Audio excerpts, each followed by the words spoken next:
Hi friends, cauliflower 65 எப்படி சேர்த்துன்னு பார்த்துலாமா. நான் காலிஃப்ளவரை சின்னதாக கட் பண்ணி அது உப்பு தண்ணியில் கொஞ்சம் நேரம் வச்சுருந்து வடிகட்டி எடுத்து வச்சிட்டேங்க.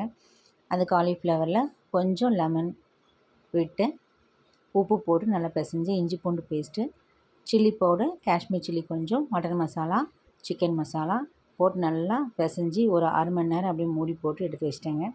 அரை மணி நேரம் கழித்து கார்ன்ஃப்ளவரு, அரிசி மாவு இரண்டுத்தையுமே போட்டு நல்லா பிசைஞ்சு ஒரு 5 நிமிஷம் ஊற வச்சுட்டு வறுத்து எடுக்கும்போது கொஞ்சமாக தண்ணி தெளிச்சிட்டு எண்ணெயில் நல்ல மிதமான சூட்டில் நீங்கள் வறுத்து எடுத்திங்கன்னா உங்களுக்கு காலிஃப்ளவர் 65 ரெடிங்க. உங்களுக்கு என்னென்னு நீங்கள் கலர் மிக்ஸ் பண்ணிக்கலாம். ஃபுட் கலர் நான் சேர்க்கலிங்க.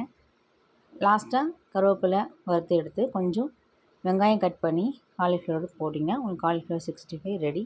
ரொம்ப டேஸ்டியாக இருக்கும். ட்ரை பண்ணி பாருங்கள். பிடிச்சிருந்தால் லைக் பண்ணுங்கள், ஷேர் பண்ணுங்கள், சப்ஸ்கிரைப் பண்ணுங்கள். தேங்க்யூ.